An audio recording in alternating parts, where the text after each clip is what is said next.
ایک ایسی زمین جس کی مالیت کوئی 218 ارب روپے ہے اور اس کا سالانہ کرایہ؟ جی، وہ سن کر تو واقعی انسان دنگ رہ جاتا ہے۔ صرف 5,000 روپے۔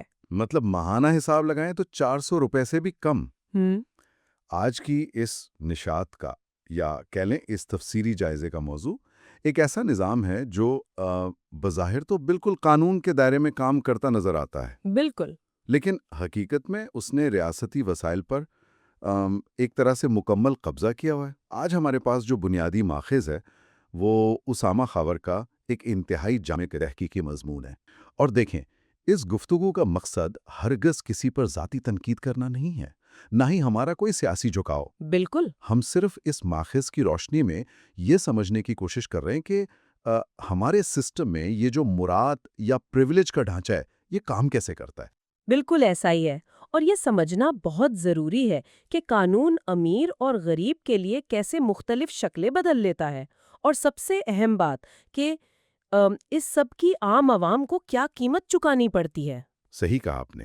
ہم اس ریسرچ کے ایک ایک پہلو کو سامنے رکھیں گے تاکہ سننے والے خود یہ فیصلہ کر سکیں کہ وسائل کی اس تقسیم کا اصل نتیجہ کیا نکل رہا ہے۔ میں تو کہتی ہوں یہ موضوع واقعی بہت سنجیدہ توجہ مانگتا ہے، کیونکہ جب ہم اس تحقیق کی گہرائی میں جاتے ہیں نا تو معلوم ہوتا ہے کہ یہ محض کسی ایک عمارت یا زمین کے چند ایکڑوں کا مسئلہ نہیں ہے۔ ہم یہ ایک باقاعدہ ادارہ جاتی نظام ہے جو دہائیوں سے، بلکہ میں کہوں گی صدیوں سے جڑ پکڑ چکا ہے۔ ہم اکثر سنتے ہیں نا کہ ملکی خزانہ خالی ہے، وسائل نہیں ہے، ہاں، یہ تو ہر دوسرے دن کی خبر ہے۔ لیکن اسامہ خاور کے مضمون کے حقائق بتاتے ہیں کہ وسائل کی کمی شاید صرف عام آدمی کا درد ہے۔ جب بات ایک مخصوص طبقے کی آتی ہے تو ریاستی وسائل کے دروازے جس سخاوت سے کھلتے ہیں وہ واقعی حیران کن ہے۔ اچھا، چلیے اس کو کھولتے ہیں۔ شروعات کرتے ہیں 1913 سے، کیونکہ ماخذ ہمیں بتاتا ہے کہ اس کہانی کی جڑیں برطانوی نوبادیاتی دور یعنی کلونیل دور میں ہیں۔ بالکل۔ اس وقت برے صغیر میں دو بڑے جمخانوں کی بنیاد رکھی گئی تھی، ایک دہلی جمخانہ اور دوسرا لاہور جمخانہ۔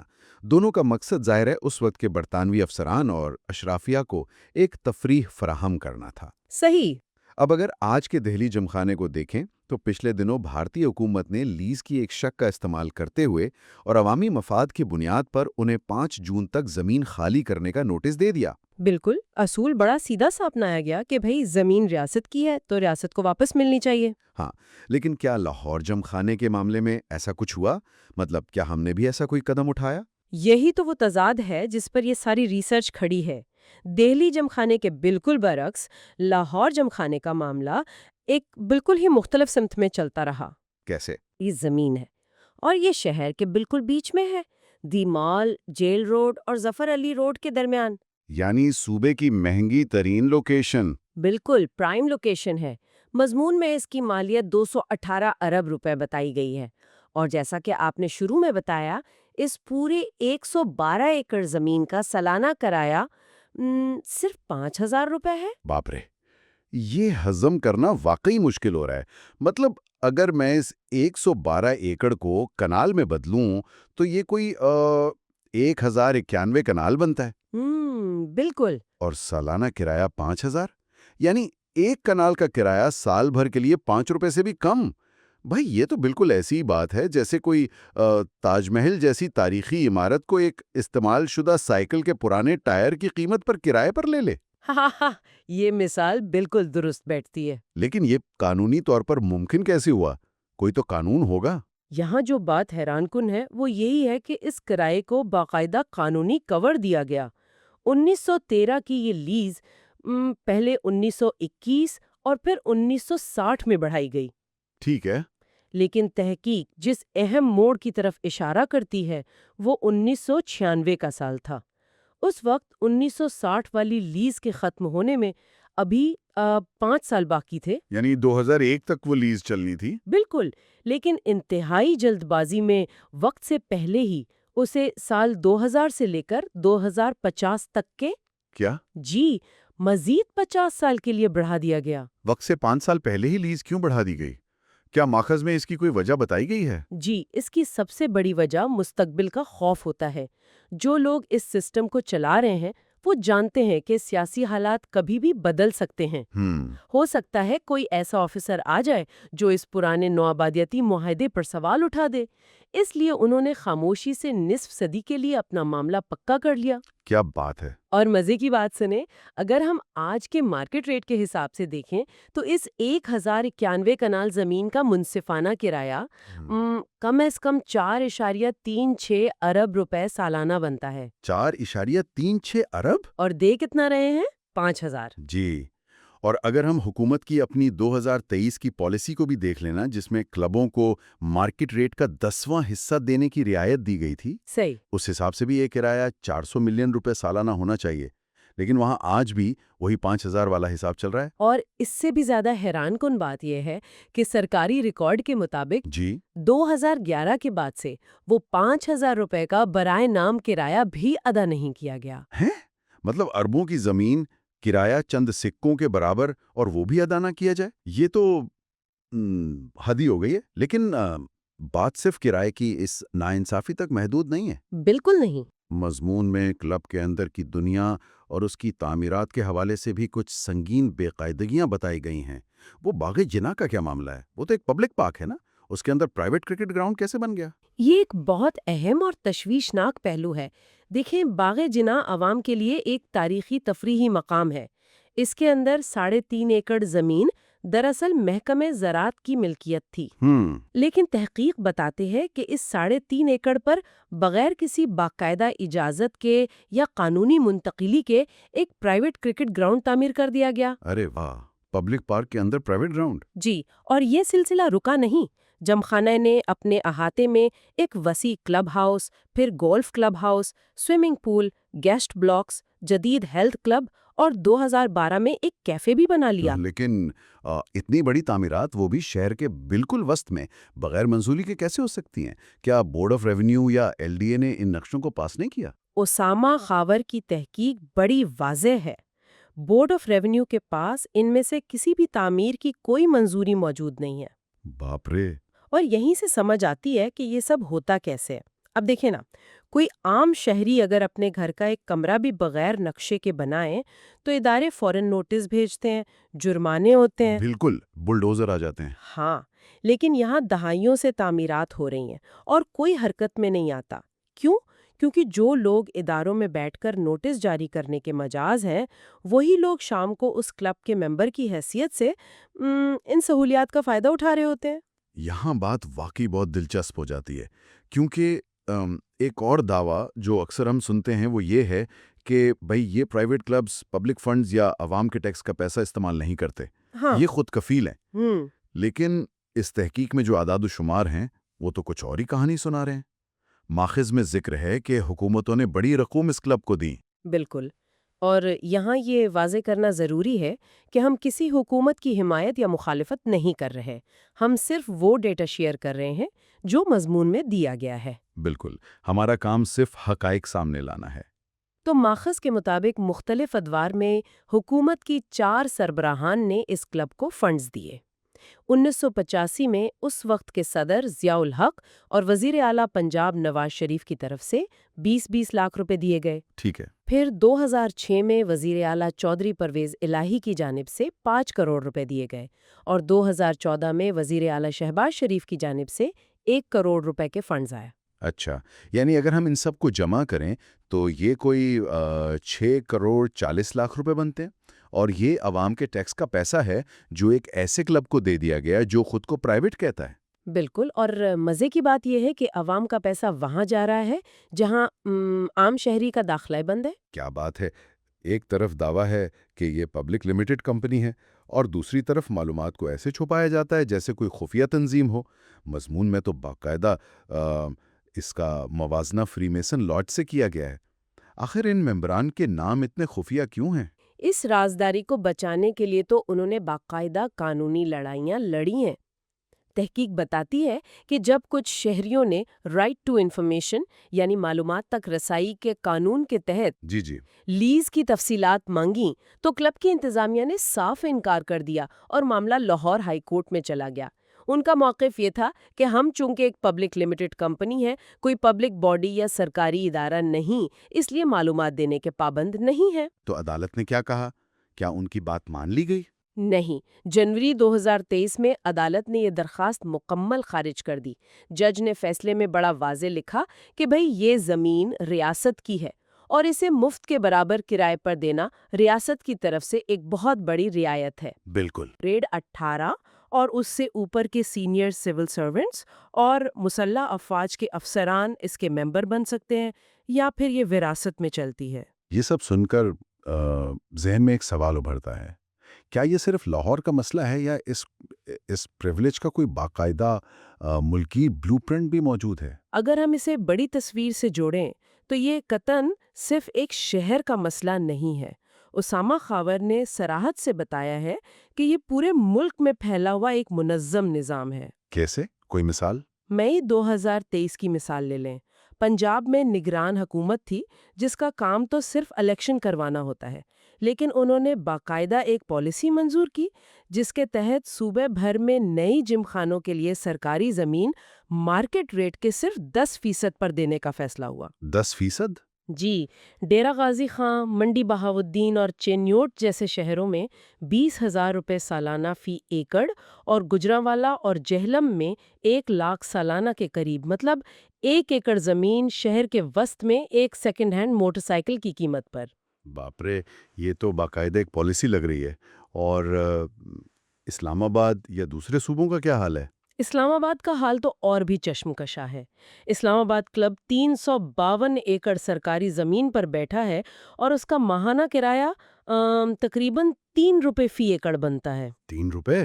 جی، اسی طرح گن ان کنٹری کلب نے 37 ایکڑ پر بغیر کسی لیز کا قبضہ کیا ہوا ہے، جسے سپریم کورٹ 2018 میں غیر قانونی قرار دے چکی ہے، لیکن وہ آج بھی وہیں ہیں۔ اور ملتان کی مثال تو سب سے افسوسناک ہے۔ ملتان میں کیا ہوا؟ ملتان میں سینٹرل کاٹن ریسرچ انسٹیٹیوٹ کی 15 ایکڑ زرعی اور تحقیقی زمین ایک نئے جم خانے کے لیے لی جا رہی ہے، اور وہ بھی ایسے وقت میں جب ملک میں کپاس کی پیداوار خطرناک حد تک کم ہے اور ہم باہر سے کپاس منگوا رہے ہیں۔ صبر کریں، مطلب کپاس کی ریسرچ کی زمین تفریحی کلب کو دی جا رہی ہے؟ یہ سن کر تو انسان واقعی حیرت زدہ رہ جاتا ہے۔ کیا یہ صرف افسران کی سستی ہے یا اس کے پیچھے کوئی باقاعدہ منصوبہ ہے؟ یہ لاپرواہی ہرگز نہیں ہے، اسے تکنیکی زبان میں کانفلکٹ آف انٹرسٹ یا مفادات کا تصادم کہتے ہیں، اور یہ اس کی بدترین مثال ہے۔ وہ کیسے؟ ذرا طریقہ کار سمجھیں۔ زمین ریاست کی ہے، جو افسر زمین الاٹ کرتے ہیں، جو کرایہ طے کرتے ہیں اور جو سرکار کی طرف سے دستخط کرتے ہیں، وہ اعلیٰ بیوروکریٹس ہوتے ہیں، اور جو لوگ ان کلبوں کے ممبر بنتے ہیں اور ساری زندگی وہاں مراعات کے مزے لوٹتے ہیں، ہاں۔ وہ بھی وہی گریڈ 18 اور اس سے اوپر کے افسران ہوتے ہیں۔ تو کوئی افسر کیوں اپنی ہی تفریح گاہ کا کرایہ بڑھائے گا؟ UNDP کی ایک رپورٹ بھی ہے جس کے مطابق پاکستان کی اشرافیہ کو ملنے والی ایسی مراعات کے حجم سالانہ 17.4 ارب ڈالرز بنتا ہے۔ 17.4 ارب ڈالرز! یہ تو ہوش اڑا دینے والے اعداد و شمار ہیں۔ اس مراعات یافتہ طبقے کی اس آسانی کا جب ہم اس بے رحم قانون سے موازنہ کرتے ہیں جو غریب کے لیے، تو واقعی دل دہل جاتا ہے۔ بالکل ایسا ہی ہے۔ ہم نے شروع میں بلڈوزر کا ذکر کیا تھا، مطلب ریاست کا بلڈوزر غریب کی جھونپڑی پر تو ٹاپ گیئر میں چلتا ہے، لیکن ایلیٹ کلب کے سامنے آتے ہی اس کا انجن فیل ہو جاتا ہے۔ ماخذ میں اس دوہرے معیار کی بھی کچھ مثالیں ہیں نا؟ جی، اور یہ موازنہ ہی اس بحث کی جان ہے۔ کیپٹل ڈیولپمنٹ اتھارٹی نے اسلام آباد میں مسلم کالونی اور رمشا کالونی جیسی کچی آبادیوں کے خلاف بے رحم آپریشن کیا۔ 25,000 سے زیادہ لوگوں کو بے گھر کر دیا گیا۔ یہ وہ مالی، ڈرائیور اور محنت کش تھے جو شہر کا بوجھ اٹھاتے ہیں۔ مزے کی بات یہ ہے کہ اس معاملے میں سپریم کورٹ کا 2015 کا ایک سٹے آرڈر موجود تھا کہ متبادل جگہ دیے بغیر انہیں نہ گرایا جائے، لیکن پھر بھی گرا دیا۔ جی، عدالتی حکم کے باوجود بلڈوزر چلے۔ اور پنجاب میں بھی تو ایسا ہی ایک قانون کام کر رہا ہے آج کل۔ وہ کیا نام تھا اس فورس کا؟ PERA, Punjab enforcement and regulatory authority. یہ فورس کالی گاڑیوں میں گشت کرتی ہے۔ ان کا ہدف کون ہے؟ ریڑی بان، ٹھیلے والے، چھوٹے دکاندار۔ سامان ذرا سا سڑک پر آئے تو فوراً 10 سے 25,000 کا جرمانہ کر دیتے ہیں۔ کوئی مہلت نہیں ملتی غریب کو۔ یہی وہ تضاد ہے جو تکلیف دیتا ہے۔ ایک طرف پیرا فورس ٹھیلے والے کو صفائی کا موقع دیے بغیر اس کا روزگار چھین لیتی ہے، اور دوسری طرف 112 ایکڑ زمین ہے، لیز ختم ہے، کرایہ ادا نہیں کیا، بغیر منظوری کے عمارتیں کھڑی ہیں، جی، لیکن اس کے سامنے قانون کے پرزے جام ہو جاتے ہیں۔ اسے جائز قبضہ مان کر ریاست خود اس کا دفاع کرتی ہے۔ اس سے ثابت ہوتا ہے کہ مسئلہ قانون پر عمل کا نہیں، ترجیحات کا ہے۔ جو مشینری 18 ماہ میں ایک نو آبادیاتی لیز منسوخ کر کے اپنی زمین واپس نہیں لے پاتی، اسے کچی بستیاں روننے میں کوئی مشکل نہیں ہوتی۔ بالکل۔ ایک غریب بچہ کچی آبادی میں پیدا ہوتا ہے، جوان ہوتا ہے، اسے زندگی بھر یقین نہیں ہوتا کہ کل وہ بے دخل تو نہیں کر دیا جائے گا، اور دوسری طرف ایلیٹ جمخانے ہیں جو جانتے ہیں ان کے دروازے پر بلڈوزر کبھی نہیں آئے گا۔ یہ دوہرا معیار عوام کی صحت پر بھی تو اثر ڈال رہا ہے۔ ہم نے 218 ارب روپے مالیت کی بات کی۔ اگر ہم اس کو سمجھنے کی کوشش کریں تو پنجاب کا جو ہیلتھ کا بجٹ ہے، مفت ادویات کا، وہ کیا ہے؟ وہ اعداد و شمار واقعی آنکھیں کھولنے والے ہیں۔ پنجاب، جس کی آبادی تقریباً 12 کروڑ ہے، اس کے محکمہ صحت کا مفت ادویات کا کل بجٹ تقریباً 79.5 ارب روپے ہے۔ یعنی اسی ارب سے بھی کم۔ جی، اور دوسری طرف ہم خبریں پڑھتے ہیں کہ راولپنڈی کے 3 بڑے سرکاری ہسپتالوں میں وینڈرز نے ادویات دینے سے انکار کر دیا ہے کیونکہ ان کے پچھلے بل ادا نہیں ہوئے۔ اب اس کا موازنہ کریں، 12 کروڑ عوام کی دوائیوں کا بجٹ 79 ارب، اور ایک اکیلے ایلیٹ گولف کلب کی زمین کی مالیت 218 ارب روپے، یعنی صوبے کے صحت کے بجٹ سے تقریباً 3 گنا زیادہ۔ ارے واہ! اگر صرف اس ایک زمین کو مارکیٹ ریٹ پر دیا جائے تو حاصل ہونے والی رقم سے کتنے ہسپتالوں کی دوائیاں پوری ہو سکتی ہیں؟ یہ وہ اصل قیمت ہے جو عوام اس پریویلیج کے بدلے اپنی جانوں کی صورت میں چکا رہی ہیں۔ تو اس سب کا مطلب کیا ہے؟ کیا یہ کوئی ایسا قانونی گورکھ دھندا ہے جس کا کوئی حل ہی نہیں؟ پنجاب اسمبلی کی کمیٹی نے بھی تو اس پر بات کی تھی۔ جی، قانون تو بڑا سیدھا ہے۔ پنجاب اسمبلی کی کمیٹی نے بتایا کہ 1996 کی لیز کی شک نمبر 6 اور 8 کے تحت حکومت کسی بھی وقت صرف 6 ماہ کا نوٹس دے کر یہ زمین واپس لے سکتی ہے۔ اچھا۔ اور سب سے اہم بات، شک یہ بھی کہتی ہے کہ کلب نے وہاں جو تعمیرات کی ہیں، حکومت ان کا کوئی معاوضہ دینے کی پابند بھی نہیں ہے۔ بھئی اگر قانون اتنا واضح ہے اور 6 ماہ میں زمین واپس لی جا سکتی ہے تو مسئلہ کہاں پھنسا ہوا ہے؟ نوٹس کیوں نہیں دیا جا رہا؟ اس سے ایک اہم سوال پیدا ہوتا ہے۔ اسمبلی نے تو راستہ دکھا دیا، لیکن زمین واپس لینے کے حتمی آرڈر پر دستخط کس نے کرنے ہیں؟ ایگزیکٹو نے؟ بالکل، یعنی متعلقہ سیکریٹری اور بیوروکریسی نے۔ اور جیسا کہ ہم نے مفادات کے تصادم میں بات کی، یہ وہی بیوروکریسی ہے جو ان کلبوں کی ممبر ہے۔ وہ کیوں ایسی فائل آگے بڑھائیں گے جس سے ان کی اپنی تفریح بند ہو جائے؟ تو پھر حل کیا ہے؟ اگر بالفرض زمین واپس لے لی جائے تو اس کا کیا کیا جائے تاکہ دوبارہ کسی قبضے کا شکار نہ ہو؟ تحقیق میں ایک زبردست تجویز ہے۔ لاہور دنیا کے آلودہ ترین شہروں میں ہے، اسموک سے لوگ بیمار ہو رہے ہیں۔ تجویز یہ ہے کہ اس 112 ایکڑ زمین کو ہمیشہ کے لیے عوامی مقصد کے لیے وقف کر دیا جائے۔ جیسے کہ کوئی پارک؟ جی، وہاں میاواکی تکنیک کے ذریعے ایک انتہائی گھنا شہری جنگل اور پبلک پارک بنایا جا سکتا ہے جو صرف چند سو لوگوں کے گولف کھیلنے کے بجائے لاکھوں انسانوں کو خطرناک اسموک سے بچائے اور شہر کی ہوا صاف کرے۔ کیا بات ہے! آج کی اس گفتگو سے یہ بات بالکل عیاں ہو گئی ہے کہ جب ہم کہتے ہیں قانون سب کے لیے برابر ہے تو یہ محض کتابی بات ہے۔ حقیقت یہ ہے کہ قانون کا اطلاق آپ کے طبقے پر منحصر ہے۔ ٹھیلے والے کی روزی روٹی فوراً چھین لی جاتی ہے اور اربوں کے قبضے کو قانون کا لبادہ پہنا دیا جاتا ہے۔ بالکل، اور یہ انتخاب ہمارے پورے ریاستی نظام کے مستقبل کا فیصلہ کرے گا کہ کیا واقعی یہ ریاست تمام شہریوں کی ہے یا وسائل صرف چند عہدوں اور خاندانوں کی جاگیر ہیں۔ آج کے اس تمام جائزے اور اعداد و شمار کو سمیٹتے ہوئے سننے والوں کے لیے یہ سوچنے کی بات ہے کہ معاف کیجیے گا، میرا مطلب ہے اگر ریاست کی بہترین زمینیں اور وسائل اسی طرح ایک مخصوص طبقے کی تفریح کے لیے مغفل کر دیے جائیں تو کیا آنے والی نسلوں کے لیے پبلک پراپرٹی یا عوامی ملکیت کا تصور ہی ختم نہیں ہو جائے گا؟ اگر غریب کا گھر گرانے کے لیے بلڈوزر ٹاپ گیئر میں رہے اور امیر کے کلب کے سامنے اس کا انجن فیل ہو جائے، تو کیا ہم اپنے ہی ملک میں ایسے مہمان بن گئے ہیں جن کی اپنی زمین پر کوئی جگہ باقی نہیں؟ یہ وہ سوال ہے جو اسامہ خاور کی اس تحقیق سے جنم لیتا ہے۔ آج کی نشست یہیں تک۔ امید ہے یہ حقائق سوچ کے کئی نئے دروا کھولیں گے۔